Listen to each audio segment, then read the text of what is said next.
Hi, என் பேர் ஐஸ்வர்யா. இந்த வீடியோவில் நம்ம வேக்ஸ் பவுடர்னால் என்ன, அதை எப்படி யூஸ் பண்ணணும், அதனால் ஏதாச்சும் சைட் எஃபெக்ட்ஸ் இருக்கா, அது கூடவே எப்படி அது யூஸ் பண்ணணுங்கிற டெமோவோட நான் இந்த வீடியோவில் நான் காட்டுறேன். ஸோ ஸ்கிப் பண்ணாமல் பாருங்கள். வேக்ஸ் பவுடருங்கிறது நேச்சுரல், ஆர்கானிக் இப்படிலாம் சொல்லி நிறைய பிராண்ட்ஸ் சேல் பண்ணுறாங்க. பட் உண்மை என்னென்னா அதில் பேரியம் சல்ஃபைடுங்கிற ஒரு கெமிக்கல் காம்பவுண்ட் இருக்குது. அதனால தான் நம்ம ஹேர் ரிமூவ் ஆகுது. ஸோ எந்த ஒரு நேச்சுரல் இன்க்ரீடியன்ட்னாலையும் நம்ம ஹேரை இன்ஸ்டண்ட்டாக ரிமூவ் பண்ணவே முடியாது. ஸோ இந்த பேரியம் சல்ஃபைடு என்ன பண்ணுன்னு பார்த்தீங்கன்னா, நம்ம ஹேரில் இருக்கிற கெரட்டின் அப்படிங்கிற ஒரு டைப் ஆஃப் ப்ரோட்டீனை பிரேக் டவுன் பண்ணும். ஸோ அந்த பிரேக் டவுன் பண்ணுறதுனால தான் நம்ம ஹேர் ரிமூவ் ஆகுது. ஒரு கிளாஸ் பவுல் எடுத்துக்கோங்க. அதில் தேவையான அளவு வேக்ஸ் பவுடரை ஆட் பண்ணிக்கோங்க. ஆட் பண்ணிவிட்டு அதில் நம்ம என்ன பண்ணணும்னா தண்ணி ஆட் பண்ணிக்கணும். தண்ணி ஆட் பண்ணிட்டு இப்போ நான் இதில் வீடியோவில் காட்டின அளவு கன்சிஸ்டன்சியில் தான் இருக்கணும்.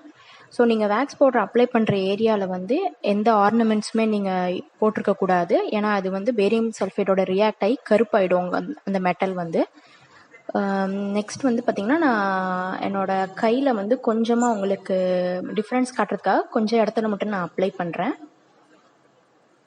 ஈவனாக அப்ளை பண்ணிவிட்டு ஒரு 10 to 15 மினிட்ஸ் காய விட்டுருங்க.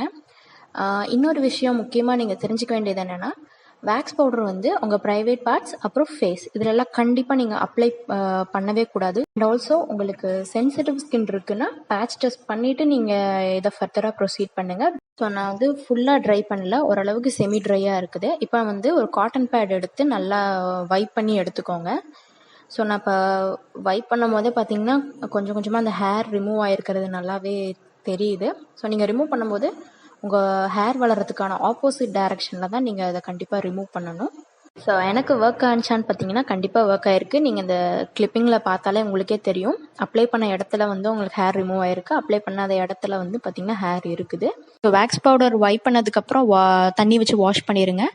அதுக்கப்புறம் உங்களோட பாடி லோஷன் இல்லைனா ஆலோவேரா ஜெல் இது ஏதாவது அப்ளை பண்ணிக்கோங்க. ஸோ இந்த ப்ராசஸ் அவ்வளோதான். ஐ திங்க் இந்த வீடியோ உங்களுக்கு யூஸ்ஃபுல்லாக இருந்திருக்கும்னு நான் நம்புகிறேன். ஸோ இது பிடிச்சிருந்துச்சுன்னா ஒரு லைக் பண்ணுங்கள், என்னோடய சேனலுக்கு சப்ஸ்கிரைப் பண்ணிக்கோங்க. இன்னும் எந்த மாதிரியான கண்டென்ட்ஸ்லாம் உங்களுக்கு வேணும்னு சொல்லி கமெண்ட் பண்ணுங்கள். தேங்க்யூ ஃபார் வாட்சிங். பாய்.